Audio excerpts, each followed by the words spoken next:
خدمتتون یک کلیپ دیگری که از اینا پخش کردن در برنامهشون من اینجا خدمت شما پخش میکنم. این کلیپ رو با هم ببینید.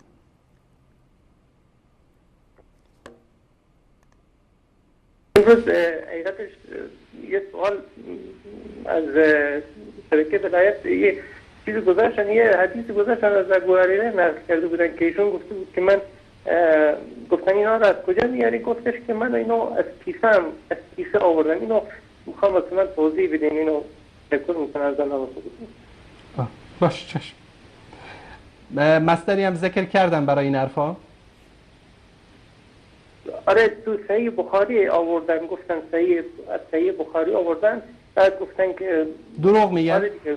دروغ میگن، در صحیح بخاری همچین چیزی نیست. حالا که نیست من از کجا بیارم برای شما؟ دروغ میگن. آره دیگه. دروغ میگن، در صحیح بخاری همچین چیزی نیست. حالا که نیست من از کجا بیارم برای شما؟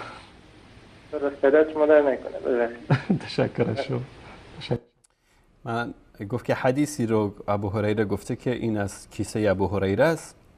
من گفتم همچین چیزی در گفتم مصدر ذکر کردم، گفتم بخاری. تا گفتم بخاری قضیه معلوم شد که حالا من بهتون نشون میدم که اصل قضیه چیه. گفتم نه همین چیزی در بخاری نیست، دروغ میگن. واقعا هم دروغ میگن. انقدر اینها پست و رذلن که به خدا دروغ میبندن، به رسول الله دروغ میبندن، به علی ابن ابی طالب دروغ میبندن، به ما دروغ نمیبندن. و نشونم دادم که دروغگویی، تهمت زدن به مخالفین جز فضایل اعمال هست. همچین حدیثی در بخاری ما نداریم که ابو هریره گفته باشه که این حدیث از کیسه ابو هریره است.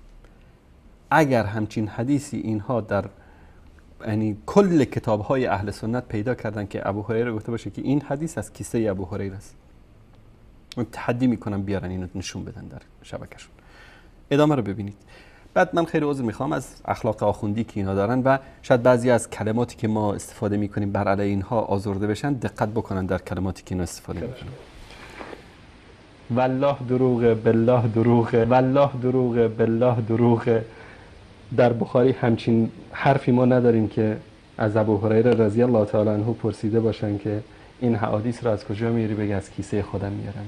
اگر که ابو هریره رضی الله تعالی عنه این احادیث رو که نقل شده، احادیث صحیح، نه اونایی که تهمت زدن به ابو هریره، اگر از کیسه خودش آورده باشه ما میزنیم به دیوار.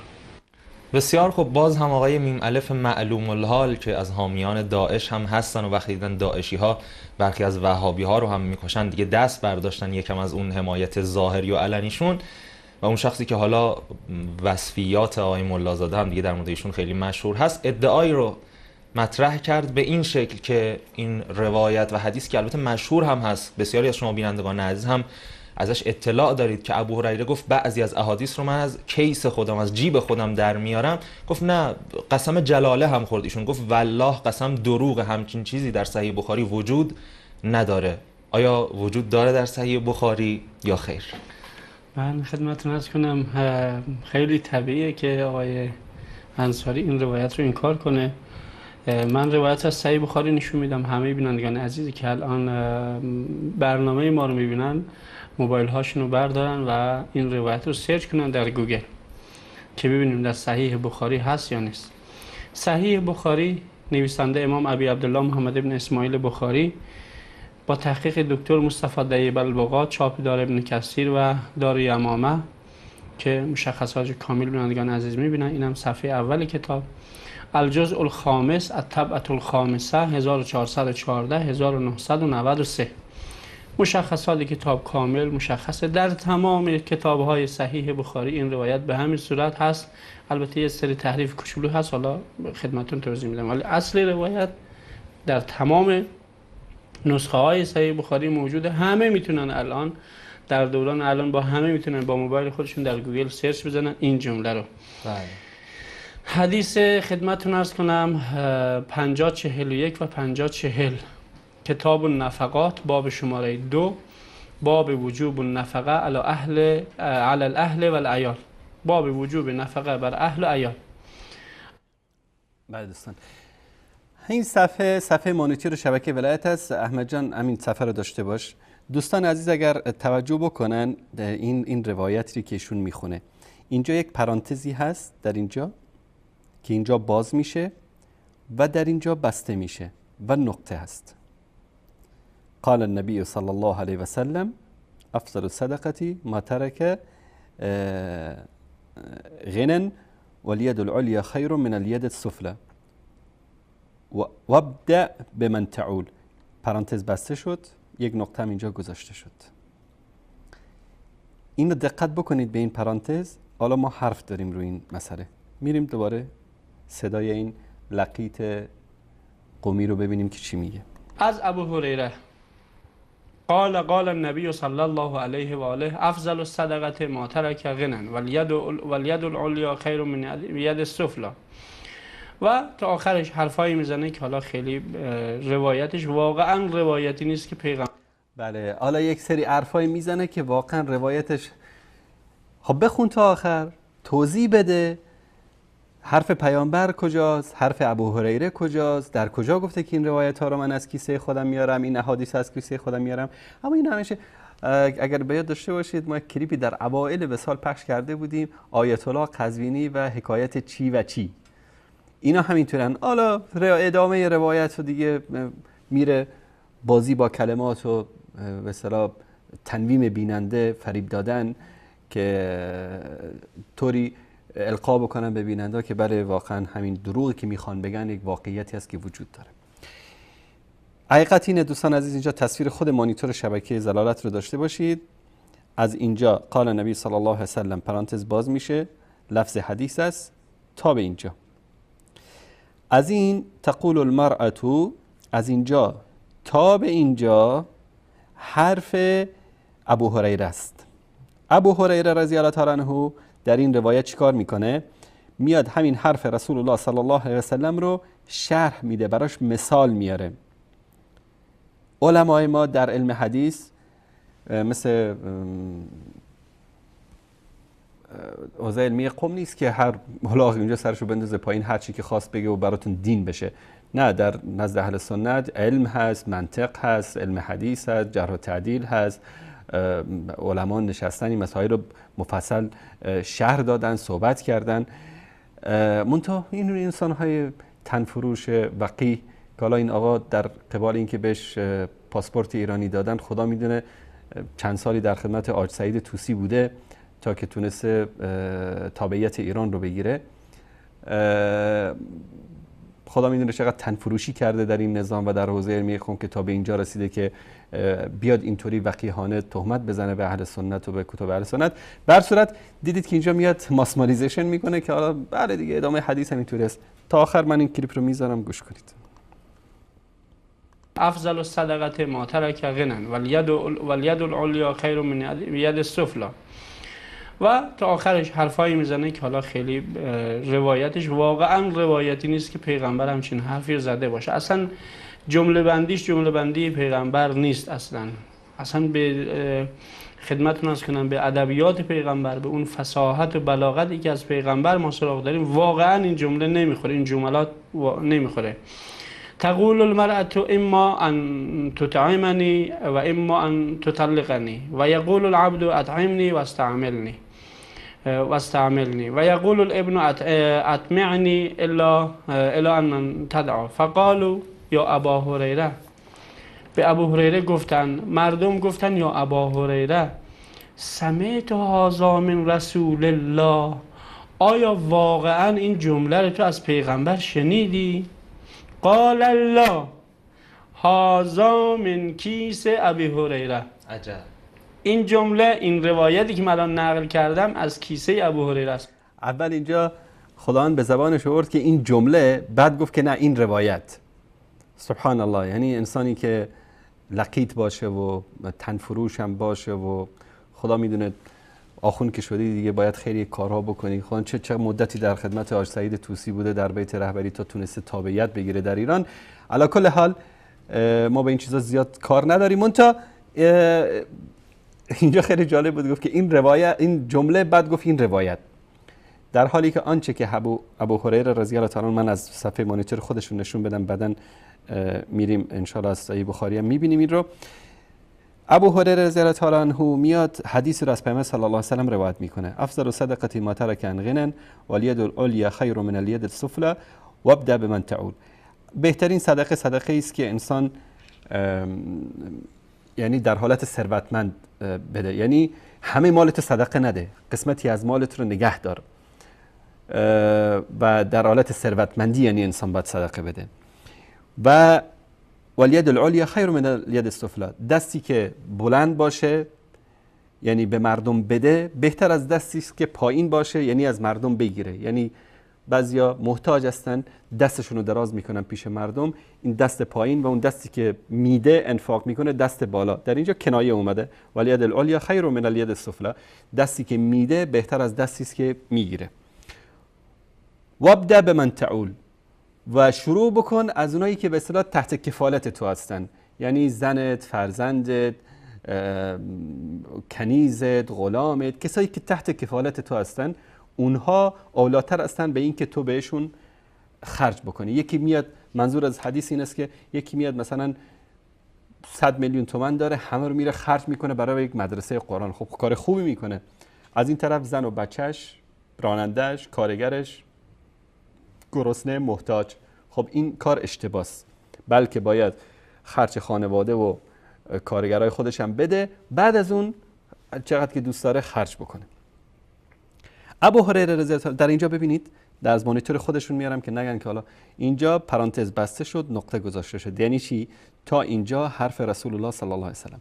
ابو هریره چی میگه در شرح این حدیث؟ میگه تقول المرأة، زن چی میگه؟ همسر انسان، اما ان تطعمنی و اما ان تطلقنی، یا نفقه به من بده، غذا بهم بده، یا طلاقم بده. و یقول العبد اطعمنی و استعملنی، کارگر یا غلام میگه که غذا بهم بده و از من کار بکش. و یقول الابن اطعمنی الی من تدعنی، پسر چی میگه؟ فرزند انسان میگه که غذا بهم بده، منو برای کی واگذار میکنی؟ یعنی وظیفه تو هست که بهم غذا بدی. فقالو، مردم چی گفتن؟ خب این حدیث از تعداد زیادی از صحابه در کتب مختلف روایت شده، صحابه شنیده بودن اینو از زبان رسول الله صلی الله علیه و سلم. گفتن یا ابو هریره سمعت هذا من رسول الله، یعنی این حرفای جانبی که تو داری میزنی، تقول المرأة اما تطعمنی و اما تطلقنی و یقول العبد اطعمنی و استعملنی و یقول الابن اطعمنی الی من تدعنی، این حرفا رو تو از رسول الله شنیدی؟ قال لا، گفت نه، هذا من کیس ابی هریره، این حرف ابو هریره است. یعنی چی؟ شما ببینید صداقت این صحابی جلیل رسول الله صلی الله علیه و سلم رو که میگه که نه، اون چه که گفتم در پرانتز اون از حدیث است که صحابه شنیده بودن.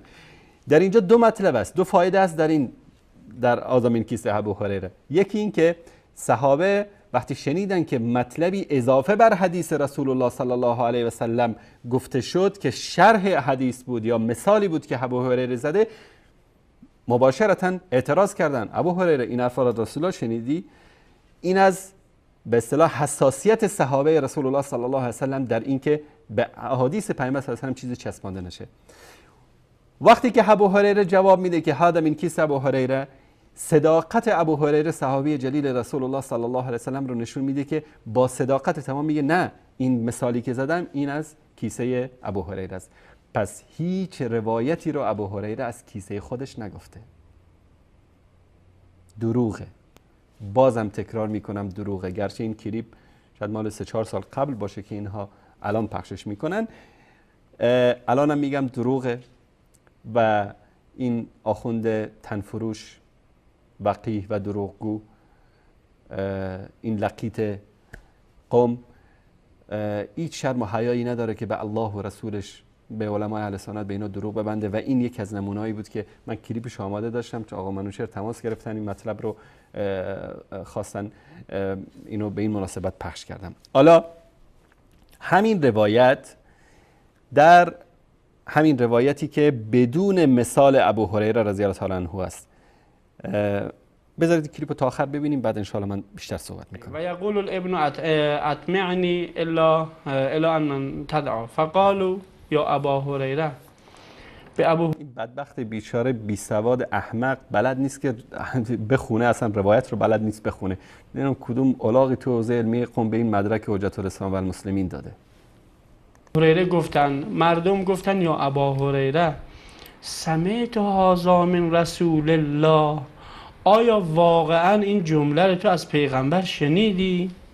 قال الله هذا من کیس ابی هریره. عجب. این جمله، این روایتی که من الان نقل کردم از کیسه ابو هریره است. آقای دزد پارچه فروشا به قول آقای ملازاده سگ، نمیدونم تن فروش، خود فروش، دیگه چی گفته بود؟ یه چیزی انواع وصفیات، انواع حیوانات رو هم حتی ایشون به انواع کار حیوانات. برده. نگاه کن دقیقاً این صحیح بخاری هم الان سرچ بزن که آقای ابو هریره شما میگه قال لا، نه من این رو نشنیدم از پیغمبر، هذا من کیس ابو هریره. اگر یک نکته دیگر هم دوستان توجه بکنن، اینجا روایت نوشته از 5040 و 5041، چون امام بخاری همین روایت رو بدون مثال ابو هریره در روایت 5041 دوباره همین رو آورده.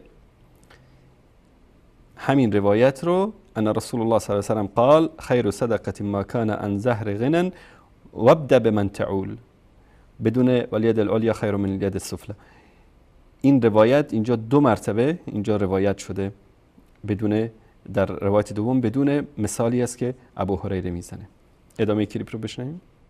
ابی هریره، این از کیسه ابو هریره است، از جیب من یا از به قول شما از شکم منه و این روایت خیلی واضح در صحیح بخاری.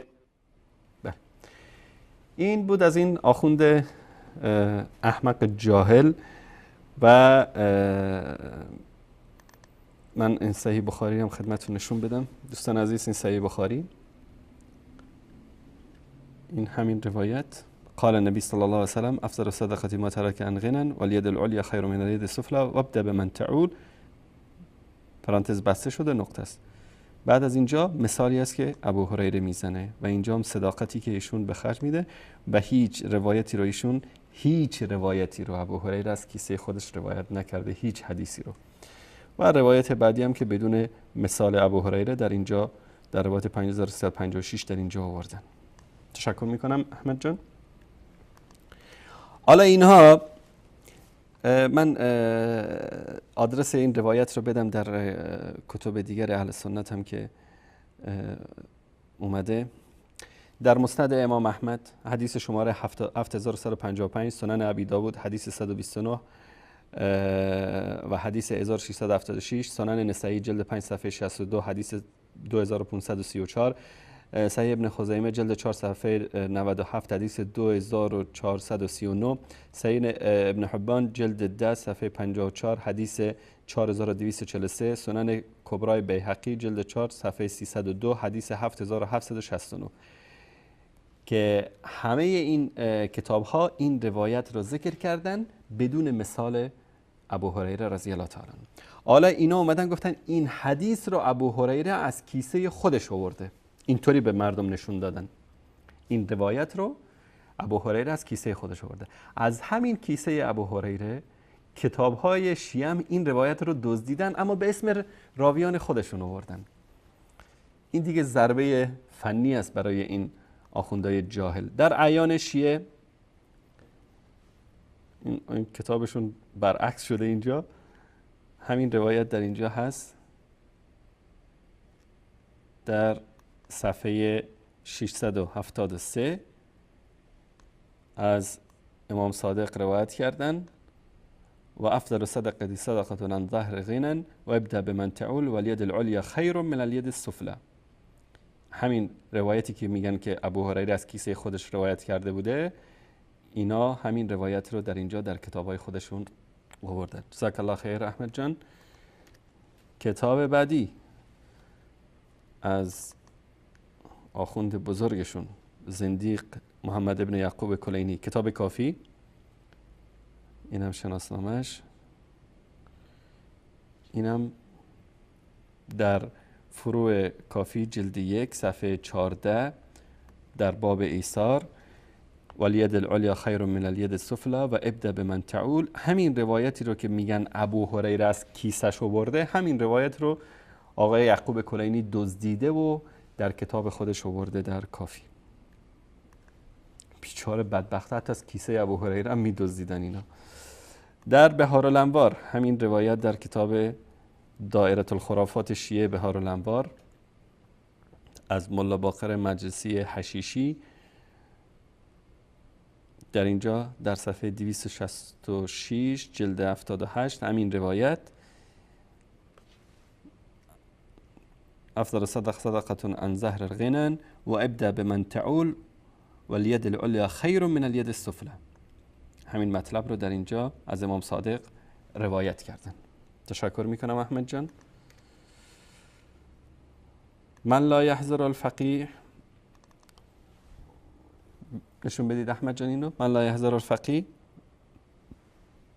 ابن بابای قمی در حدیث 1688 در صفحه 35 افضل الصدقه صدقه عن زهر غنن و ابدا بمن تعول والید العلیا خیر من الید السفلی. دقیقا همون روایتی که میگه این لقیط شبکه ولایت که ابو هریره از کیسه‌اش روایت رو آورده، همین روایت رو در اینجا به ابن بابای قمی از کیسه ابو هریره دزدیده. تشکر احمد جان. وسایل شیعه، البته کتاباشون زیاد است، ما همین چند تا رو انتخاب کردیم خدمت شما. وسایل شیعه از حر عاملی، اینم صفحه بعدش، اینم کتاب زکات ابواب صدقه صفحه 467 افضل الصدقه عن زهر غنن و ابدا بمن تعول والید العلیا خیر من الید السفلی. همین روایتی رو که میگن که از کیسه ابو هریره آورده، همین روایت رو ایشون هم حر عاملی هم دزدیده و در اینجا آورده در کتاب وسایل شیعه. این است کلیپ هایی که اینا پخش میکنن و این است دروغ هایی که اینا میگن. الان شما رو به خدا آیا ارزش داره که ما اینا رو بیاریم جواب بدیم؟ من اگر آقا من چه تماس نمیگرفتن اینو نمیپرسیدن اینو پخش نمیکردم، چون که این لقیط ها، این آخوندهای مسخره و اون 200 تا کارشناس و مرجعی که دارن در شبکه‌هاشون ارزش اینو نداره که ما وقت بگذاریم جواب اینها رو بدیم. منتها فقط جهت این که شما بینندگان عزیز و گرامی متوجه بشید که اینا تا چه اندازه پستن، تا چه اندازه رذلن، که یعنی هیچ شرم و حیایی نیست در دین و مذهب اینا از اینکه دروغ ببندن، تهمت بزنن.